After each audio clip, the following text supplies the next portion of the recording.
Good evening. Welcome to the Office of Health Promotion Influencer Series.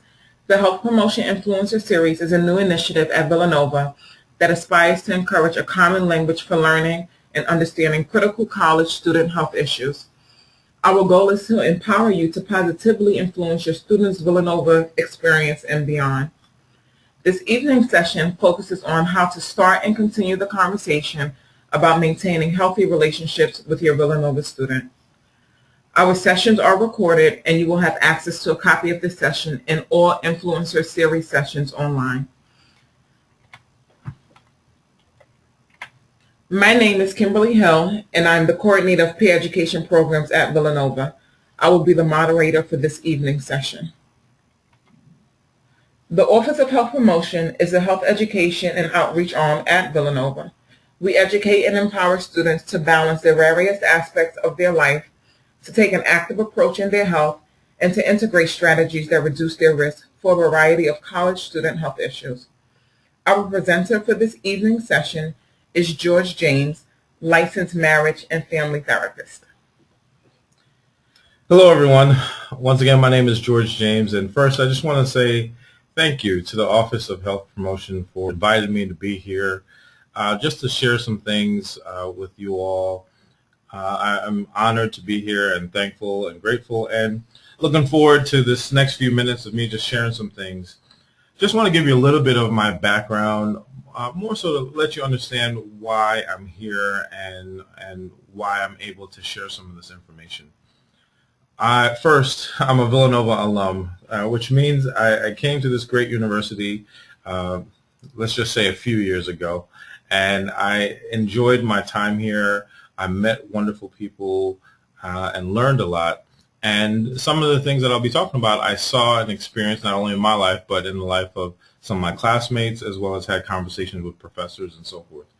The second part that I want to share is that I'm a licensed marriage and family therapist. And what that means is I work with people every day, individuals, couples, and families with all types of different life situations, mainly around relationships.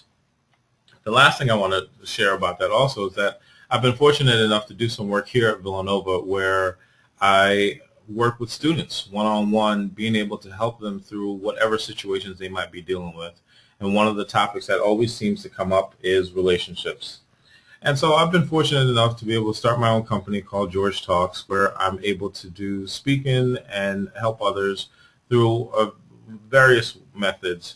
But once again, the main reason why I'm sharing all of this is that I've been able to gain wonderful insight from my clinical background, personal experience, and from the voices of students here at Villanova. And I hope to share that as I move forward. Thank you, George, and thank you all for joining us this evening. At the end of our session, we will provide on-campus resources as it relates to tonight's topic. We encourage you to ask questions throughout our session using the question feature located on your GoToWebinar dashboard. We will do our best to ensure that they are answered in the context of the presentation. However, we cannot guarantee that we will get to every question submitted this evening. So let's get started. So once again, I'm grateful, and so let me just kind of put out what some of our objectives are for tonight. The first objective is to understand how to keep the lines of communication open with your student about dating and relationships. The second is to understand ways to identify warning signs of unhealthy relationships. And the third, to identify ways in which you can still provide appropriate support and assistance from a distance.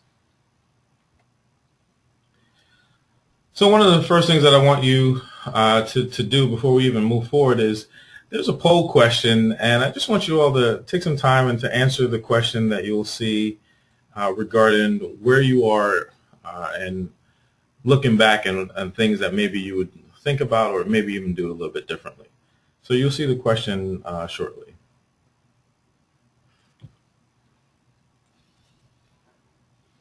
Okay, so the question asks, when you look back to your past relationships, what do you think about? We'll give everyone a moment to respond and then share the results.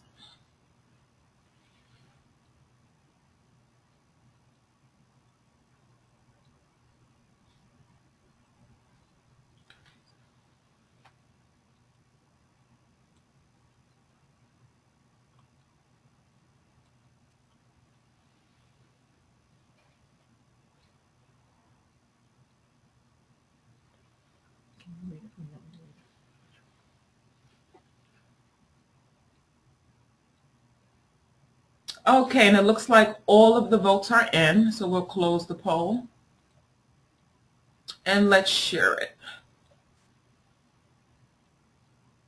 Okay, so the poll results show that 17% of us wish we could have made better decisions. 17% wish we knew more about information about relationships. 33% of us are grateful or thankful for the guidance we receive from our parents. And 33% figured out what to do through trial and error. Once again, thank you for taking this poll, and the results are interesting, and I think it's probably really similar to what you'll see with some of the students or what will happen here on campus. My goal and my hope for you and for your student is that the percentage would be more of 90%.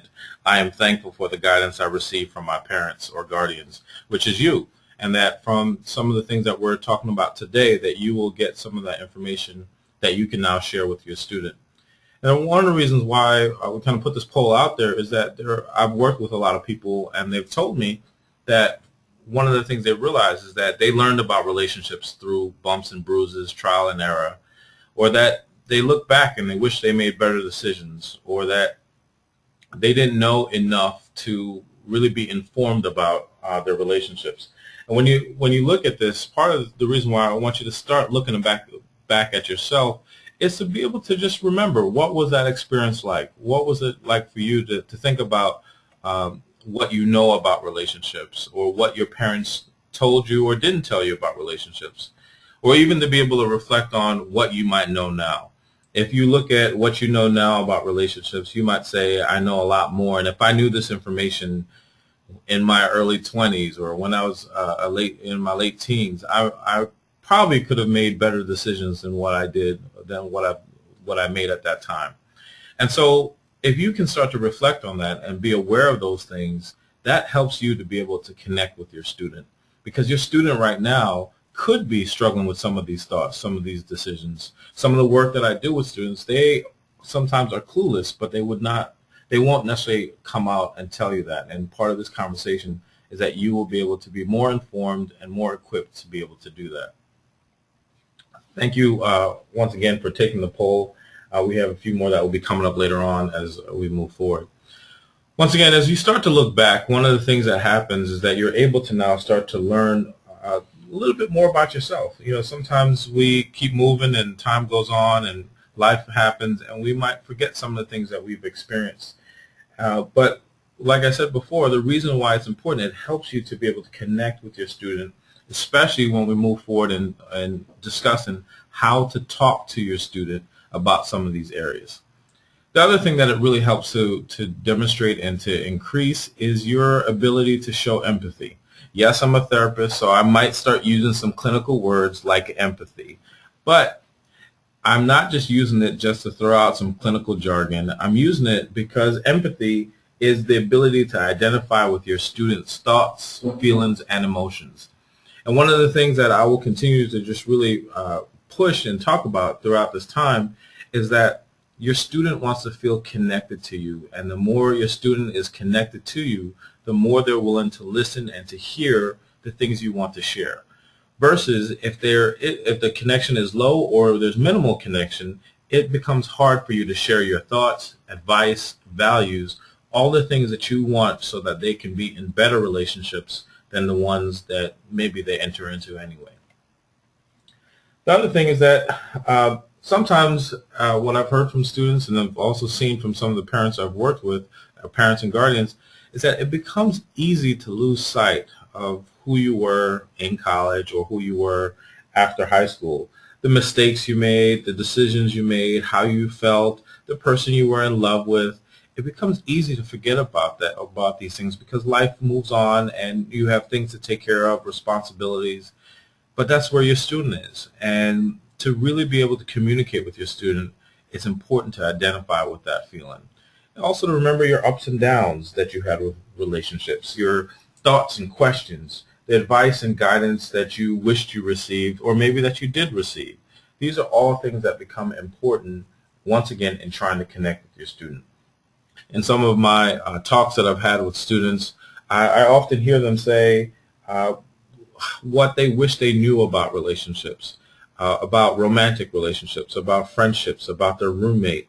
And part of this is what we hope in this time and this talk is that they would get this information from you. Because if they don't get this information from you, they get this information from other sources. And sometimes the other sources are sources that you don't trust or might not share the values that you have. And what we want is for you to be that first foundational resource for your student, and that from that point they can make the other decisions and decide if they want to incorporate other thoughts and values from other people. So some of the things that will happen with some of your students is that they might get to the place where they start to ask a lot of questions. Just to give you an example of some of the questions I've heard from some of your students throughout my time working with them, it could be anything from does he or she like me? Is he or she cheated on me? How do I balance school and my relationships? How do I manage a long-distance relationship? When should I have sex with someone? How do I tell my roommate he or she bothers me? These are questions that your student could be struggling with, maybe they've already experienced or could experience at one point or another. And these questions they deal with and they struggle with, and sometimes they go to a source that you might not want them to go to. So here's another opportunity for us to have a poll question. So a question is going to come up, and we just want you to pay attention to it and to answer the question and to just give your thoughts about it.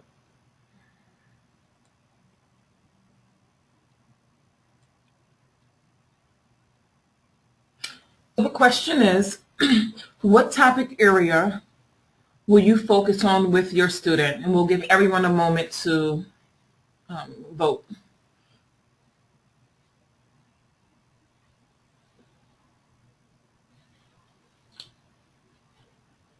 Okay, no, it's changing.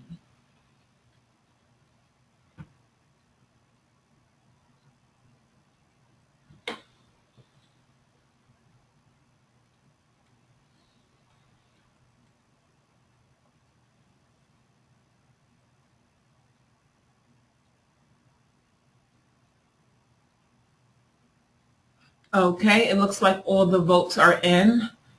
So we'll close the poll and launch. Okay, so 33% felt balancing school and life, 17% developing quality friendships, and 50% romantic relationships, healthy versus unhealthy. You know, once again, just looking at the poll, we see that on your mind and on your heart, in terms of discussion with your student, is about the majority is romantic relationships, healthy versus unhealthy. You know, then there's a small portion that's looking at developing quality relationships, and another part about balancing school and life. And throughout the next few minutes, I'm going to cover a good amount of that. And once again, if you feel free to be able to share any comments or questions that you might have as we move forward. So first thing I want to start off is just a foundational understanding of what might be an unhealthy assumption, and that these unhealthy assumptions become the building blocks to what then becomes an unhealthy relationship. So being able to share and understand what an unhealthy assumption is helps you to know what's going on with your student and how he or she might be thinking. So let me just go through just two real quick examples. The first one is, if you really loved me, you would know what I want. You would do it. Since you don't, you obviously don't care. So when you tell me what you want, I won't be interested. There's a lot there, but at the end of all of this, what this boils down to is mind reading. And what mind reading is this thought that someone should know exactly what the partner is thinking and feeling and be able to do it. I see this all the time, especially with students, thinking that whoever they're with should know how they feel. Whoever they're with should understand that they love them or what love looks like. Instead of being able to assertively ask for what they want or be able to make sure they're given what their partner might need, or being able to ask for what they might need in a relationship. Another unhealthy assumption is being in a relationship will make me feel better about myself. At the end of this day, this is really about self-image, about how I see myself, or how your student might see himself or herself. And there are a lot of students who will get into relationships because they want to feel better about themselves and think that being in a relationship or being with someone else will make them feel better. The unhealthy part about all of this, not just the self-image, is that they set themselves up to be either manipulated or to change their whole personality to fit in with someone else and lose themselves completely.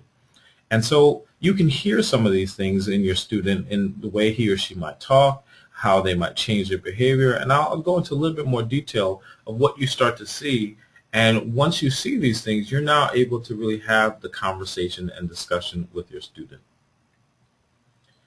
So it goes from unhealthy assumptions, but then over time it can now start to build into unhealthy messages that your student can have and deal with and understand.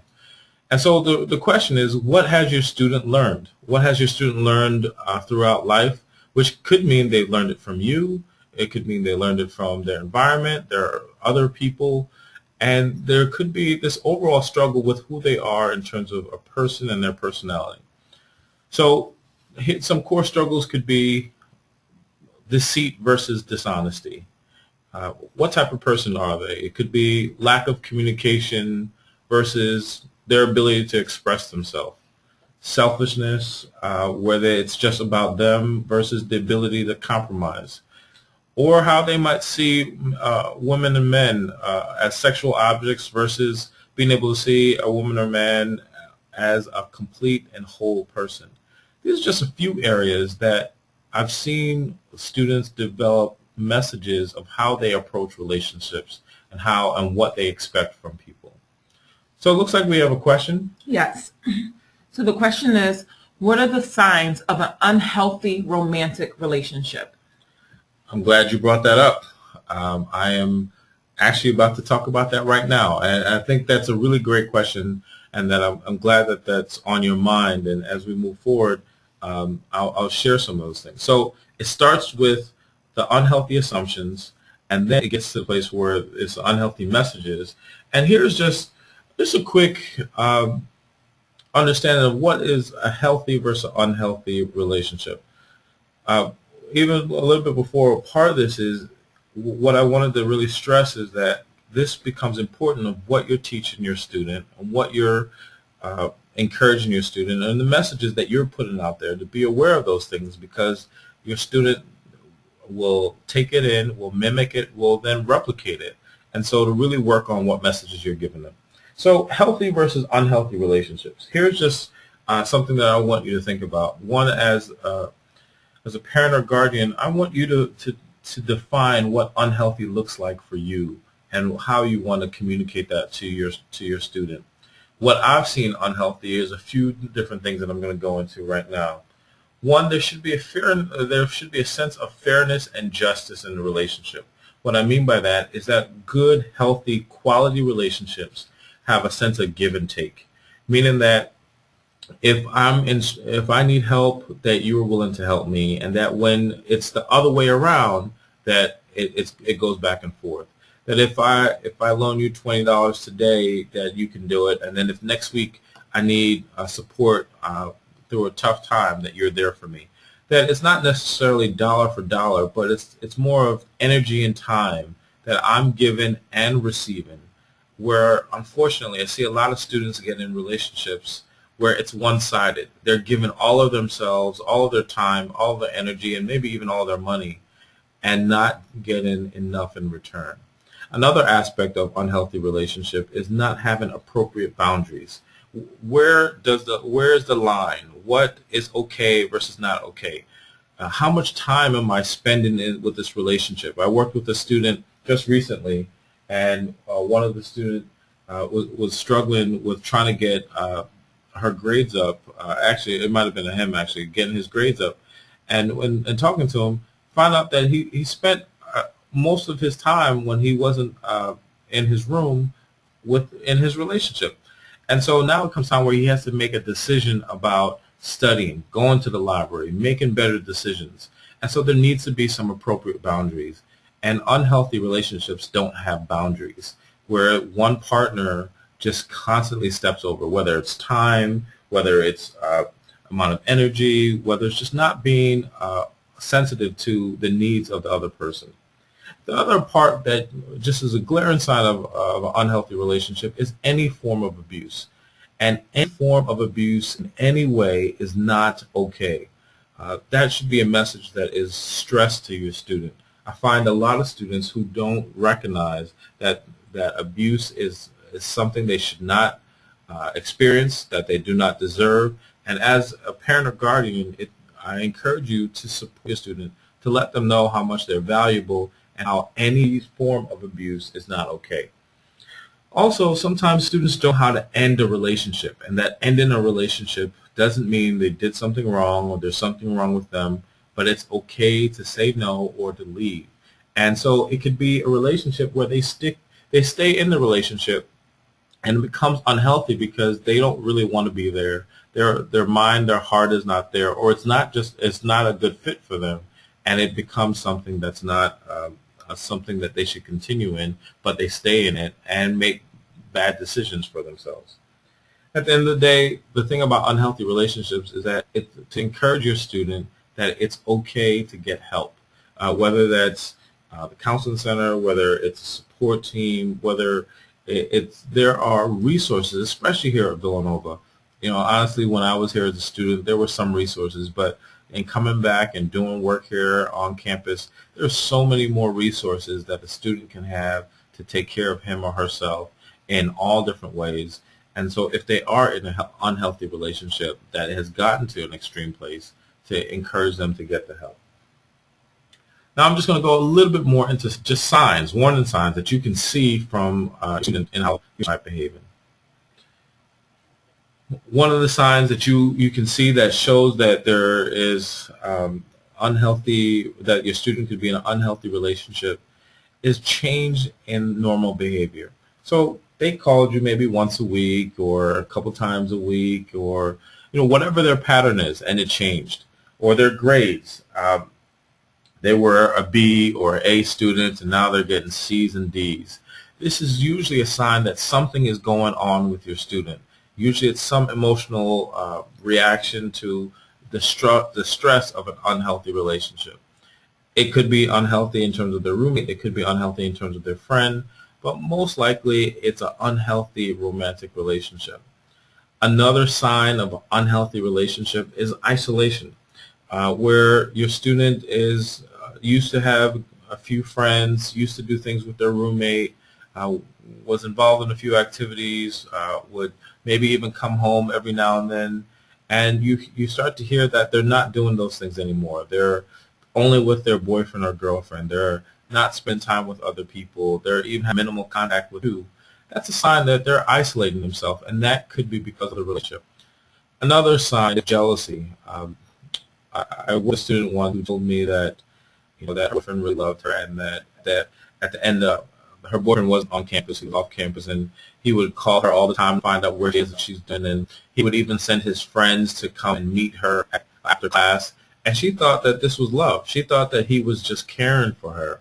But this was jealousy. This was control. And she didn't recognize that. And this is part of what I'm saying in terms of being able to inform your student about these things so they know the difference between love, connection, and control and jealousy. So that's a sign of an unhealthy relationship, extreme jealousy.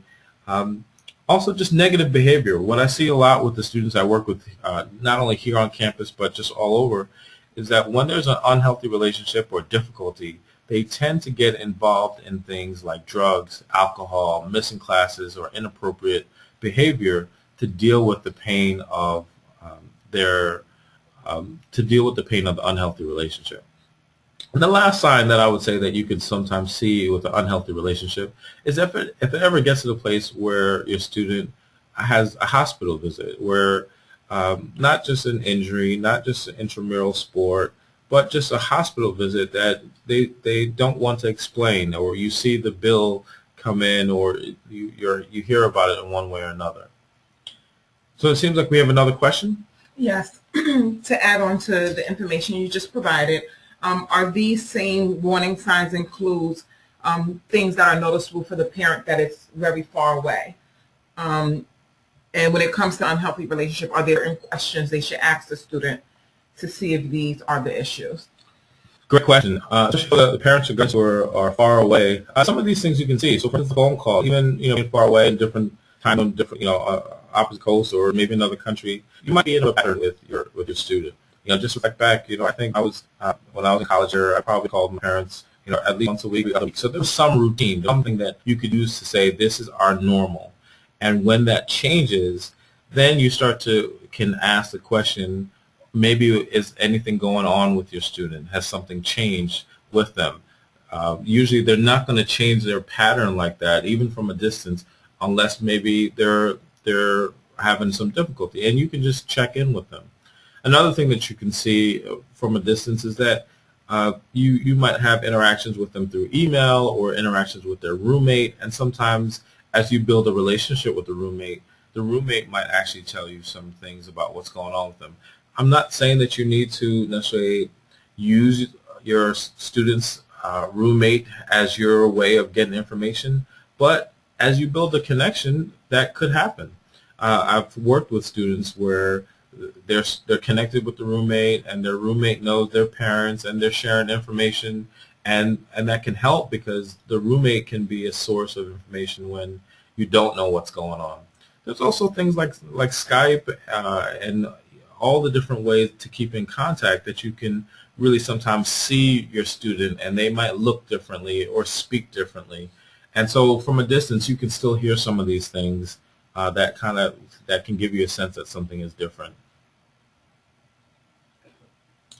So again, as we move forward, as you have questions, feel free to ask. I appreciate the questions so far. I will continue to share, and we'll just move on from there. So one of the things I want to just be able to touch base on to talk about now is what I was talking about before, is really understanding healthy and unhealthy relationships and really looking at yourself and being able to reflect back. Now I'm really going to just focus on really top 5 things that I see students really deal with or struggle with that you as a parent or guardian can use as the top 5 things that you focus on in terms of sharing with your student, communicating with your student to be able to have a better connection with them and to understand more about what's going on with them. So the first thing is understanding your value, which is something for you to communicate to your student, to let them know that it's important for them to understand their value. And one of the things that I see often is that students don't know their value, their worth, how much they bring to the table. A lot of my work is just continue to reinforce to them that they're good, they have a lot to offer, that they can do it, and that's what you can do as their parent or guardian to further encourage them, to let them know they have value. So some of the ways that you can do that is to be able to help them recognize that there's things that they do that they're proud of. So an example of that is they want to get an A in a particular course, and maybe they've struggled in the course before and didn't get a good grade before, and now they worked really hard, they studied, and they got an A. Right? And they're proud of that. They put the hard work into getting a good grade. What you can do is just encourage them to say, well, be proud of that. Be proud of your effort, and to do more things like that. Do more things where you put your mind to it. Do more things where you are proud of yourself. On the opposite, there are things that your student might do that they're not so proud of, that they're not happy that they made that decision, or not happy that the result was the way that it turned out to be.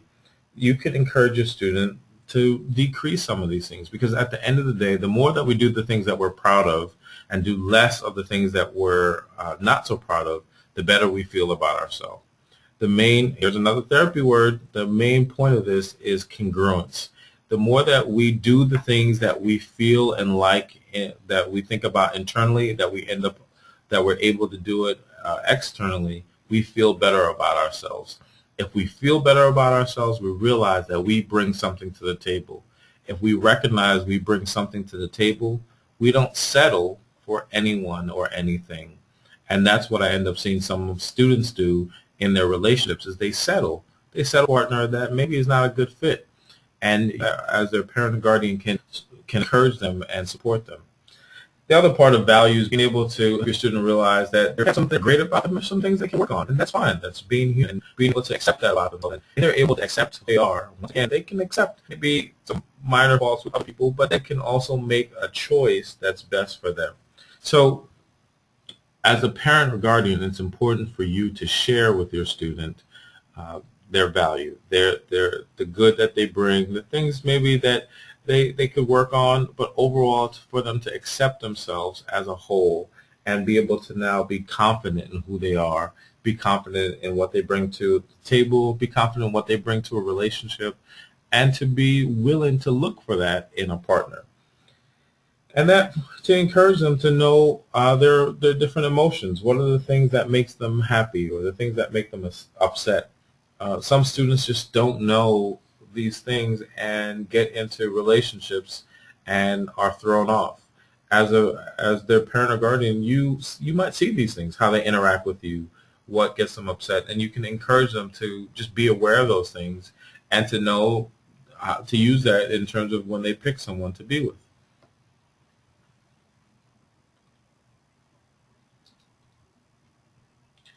The second thing that I see quite often that is a struggle is communication. We all struggle with communication, not just our students. We do as well.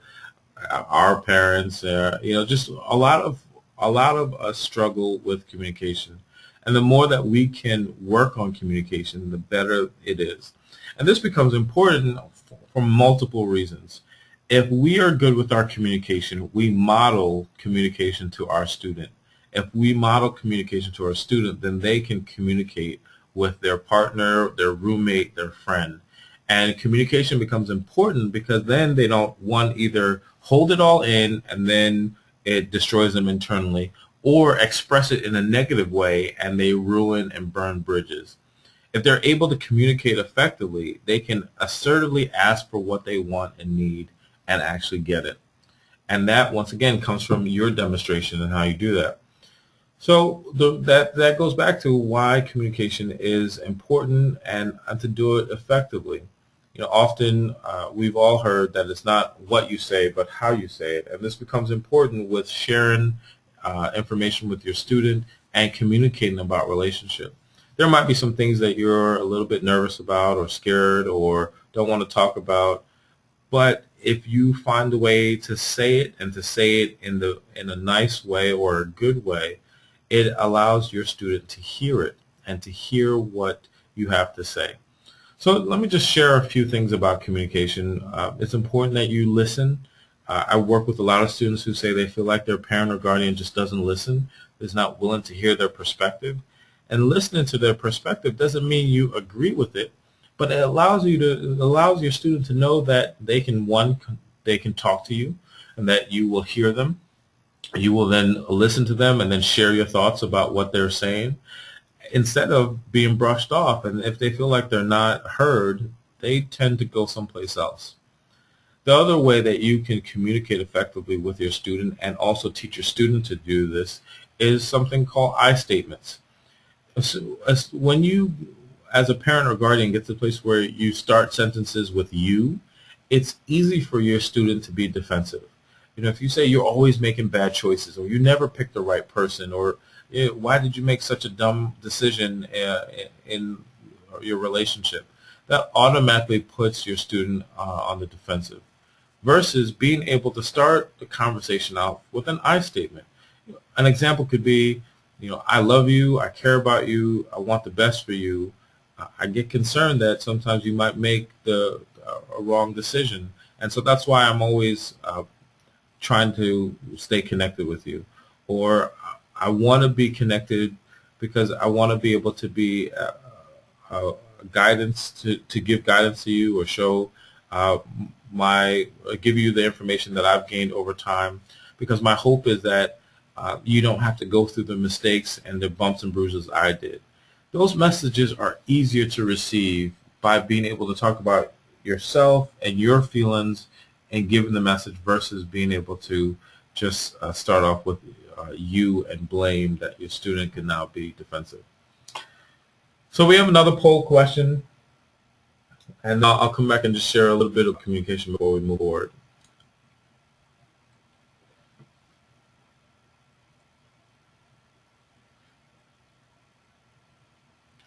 So our final poll question for tonight is, what is the most difficult aspect of communicating with your student?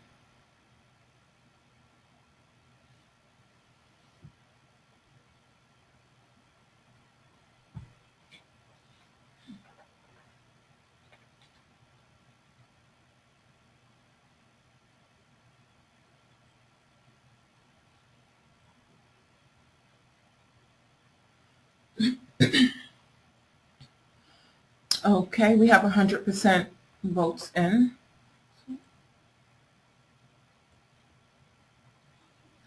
So 17% report that's finding the words to start the conversation, 33% having a conversation instead of lecturing to my student, 50% getting my student to open and share.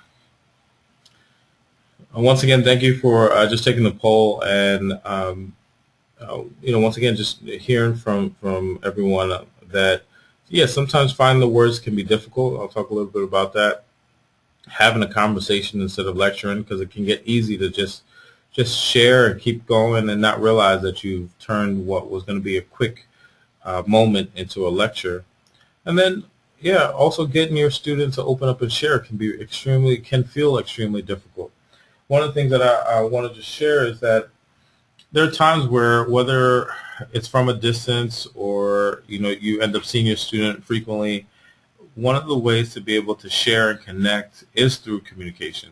But once again, it's being able to recognize that your student is now a young adult and really sees himself or herself as an adult. They're in the beginning phases and stages of their adulthood.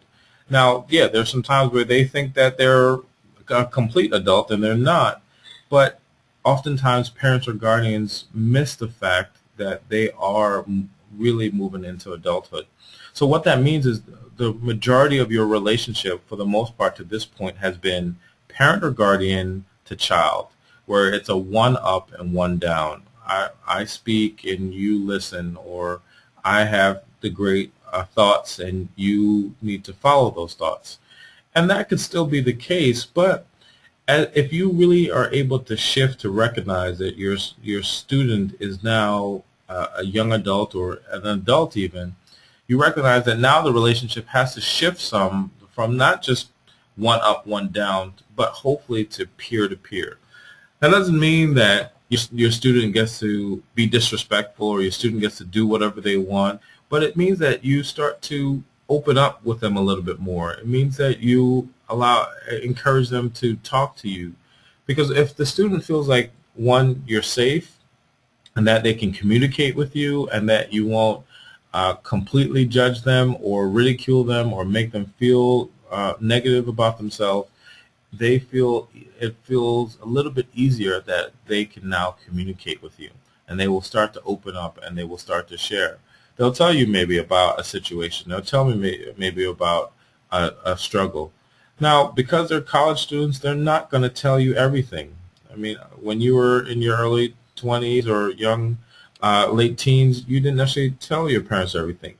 But through working through communication and opening up and creating an environment that allows them to feel that they can tell you their thoughts, you will get more out of them than you thought that you could. Once again, those are things that you can do, and then you might also be able to get some of these thoughts as you build a relationship with them and the people they're connected to, their roommates, the people in their lives, their friends, and with that, they'll now start to share with you the things that they're feeling and open up. And what I've seen is there are sometimes, especially if they're a freshman or sophomore, there can be a little bit of a dip in terms of the communication. But if you keep trying and you keep working at it, you can then see a difference, maybe even by their junior year or senior year, or by the time, definitely by they graduate, they're now seeing you more as a source of wisdom, at a place that you're there for them, and that they can open up with you, and that they might not be judged the way that they thought they would. If you don't have values, it doesn't mean that you don't share your feelings, but it means that maybe now you do things with them often, or you share things with them you didn't before. So it seems like we have a question. Any suggestions on how to help a student in a relationship that he or she has already acknowledged is not a healthy one and they can't seem to end? That's a great question, and that really goes into the next point that I really want to talk about, and I'll just kind of do both at the same time. One, it's really important to a student that wants to end a relationship. Some of that starts with, once again, at home. Excuse me, what I've realized is that a lot of students don't know how to break up, don't know how to end a relationship. They don't know the words, they don't know what to do, they don't know how to handle the uncomfortable feelings. And that's what you as a parent and guardian can do, is to help them recognize that it's okay to end the relationship. They're not going to lose out on the best thing in their life, and it's okay to say, like, if they recognize it's not a good fit, to say no, to have strong boundaries, to draw some levels of disconnection, which might mean not calling, not emailing, not texting the person, to be able to now move forward. And some of that also goes into their ability to choose a partner. One of the things that I would want you to recognize and to be able to share with your students is that we all have baggage. We all bring our baggage, but we don't always recognize it or know it. But if we do know it and we do recognize we have baggage, that means whoever we decide to be with, they might also be, and we have the ability, the power to accept their baggage or decline their baggage. There's a show that's now on TV. Is named Baggage. It's really just a dating show. They just reinvented, the popular dating show from years ago. But the premise of the show is every contestant brings their baggage, and right up front, so the person might be dealing with. Well, your student might learn these in a class with this person, or in friends with this person, and for them to now make the decision, do I want to accept the baggage that this person is bringing, and that they have the ability to say no or yes.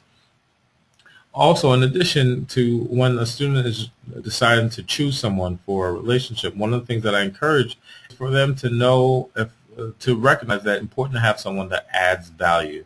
That means someone that's going to help them, support them, or challenge them, encourage them, and that it's not someone that will drain them or take all their internal resources or external resources. And as a parent guardian, you can encourage your student to think about it that way, that whoever you're picking, they should make you better, that they should add value, encourage you to study, or know the things that you feel are important, and support things. Also, it should be someone that to be safe and vulnerable with. If they feel like they can't share or communicate with the person, that might be a sign they might not want to have a relationship with them.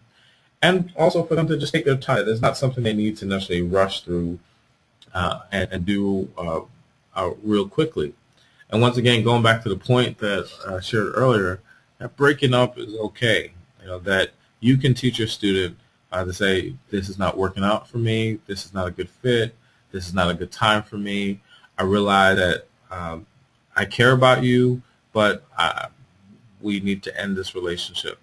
That saying those words, following through with those things, can help your student to end the relationship and move forward, instead of carrying the guilt and the burden of a relationship that they don't want. Number 4 is just looking at the differences sometimes between men and women, especially in particular on a college campus. What I see often is, we've all heard that men are from Mars and women are from Venus, and it's a very popular book, and at the same time, there are some truths to it, but a lot of it is stereotypes, and I don't necessarily gravitate to a lot of stereotypes, but what I have seen here in working with students is that there are some things to be aware of. So one thing is that numbers matter, that there's a difference in terms of the amount of men on campus to the amount of women on campus, and what would that mean for your student? For some of them, the men on campus, they like that there's more women to men, and they feel like maybe they won't have to work as hard. So maybe they're not putting in all the effort they need to connect with a partner. Or for some of the women, they might feel there might be more competition. There are all these things that can be a part of it, but now it's how do you share that with your student? How do you communicate with them about what does it mean about the numbers or the differences in relationships, possible partners, and how they move forward? The other aspect of that is recognizing, helping your student to ask the question, am I in a relationship? And this is something that, in sharing this with your student, help your student think about this can really make a difference, because a lot of students get into relationships, or what they think is a relationship, and they think they're in a relationship, but their partner thinks that they're just hanging out, they're just chilling, they're just hooking up, that there's not a relationship. And at the end of the day, if two people don't see what they're doing the same way, somebody gets hurt. And it's most likely the person who feels like they're in a relationship. So you want to make sure that that's not your student, and you're informing your student how to think about these things. Also, and just being able to recognize that you might not be, for your student to think about, are they looking at the situation the same way? Meaning your student and their partner or potential partner, are they looking at things the same way? And sometimes there can be differences between genders and how people look at things. But overall, it really comes down to communication, regardless of male or female. Two quick stories. I was working with a student once who said that she was, I believe, a senior, getting ready to think about grad school or law school, and she wanted her boyfriend, or she was wondering when her boyfriend was going to propose, and because she was ready to be married, but for her, she was thinking about, I want to go to law school, then after law school, I want to join a firm, and then I want to become partner, and then have children. So she had a lot of things mapped out for her, and she was wondering why won't her boyfriend propose. Now, she was thinking about all these things because she thought she knew that in order to be partner, she had to think about maybe having children after being partner versus before, because it could jeopardize her ability to be partner. Versus her boyfriend at the time, he was just thinking about what he's doing now and maybe a job, but he wasn't as far into the future as she was. And this can cause conflict. It's not necessarily something that can't be resolved, but it's a difficulty that can come up, and being able to help your student think about not only themselves, but the other aspect of who they might be with in a relationship becomes important. Another quick story is that sometimes people can get to the place where they're thinking about the same thing, they're feeling the same thing, but they're discussing it differently. And because of how they discuss it, the words they use, they end up missing the point or missing each other, and not really getting the most out of being connected and even resolving the situation.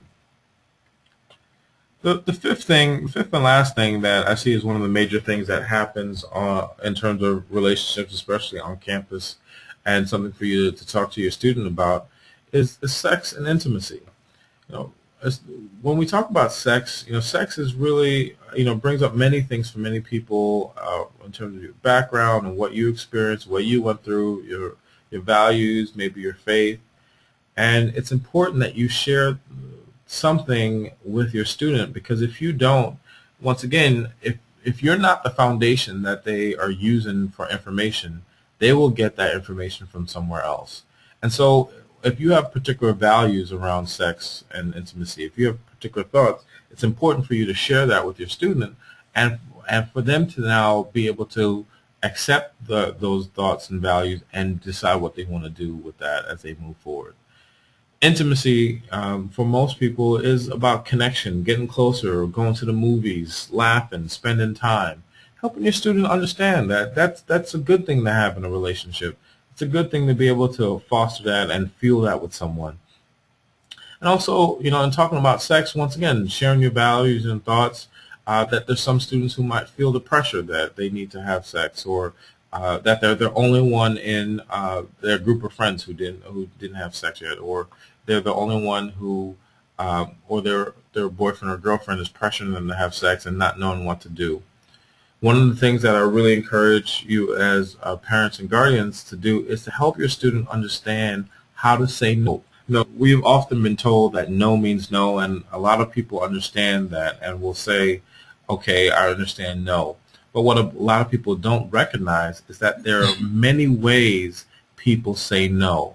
And when two people don't understand those multiple ways, it can still get them in trouble or in a difficult situation. So the multiple ways to say no, the first one is no. The other way is maybe, hold up, wait, not now, I'm not sure, give me a second. These are all ways that someone is saying no, but might not have the confidence or might not be able to say no at that particular time. So teach with your student the different ways to hear no and say no, so that if they encounter it, it will get into that situation. It seems like we have a question. Yes. The question is, my son is a sophomore in his first romantic relationship. He has a girlfriend for the first time. Any special tips for first-timers? Great question. I see that quite often where students will come to campus and it's their first time being in a relationship, being vulnerable. What I would say is to encourage a student to explore the different feelings that they have, the ups and downs, and that's all learning lesson, and that they might get to the place where they feel strong feelings, and to have fun, to be vulnerable, but to make decisions, to not put yourself in compromised situations, not make decisions because you're mad or because you're in love. Just to take some time. That's how you feel, but encourage them to have a time. Because I would want your son to have a good relationship. That if it lasts, then great. But if he moves on, he can have the memory of a great first relationship because he invested in it versus being able to say he had a bad relationship and it really shapes other relationships for the future.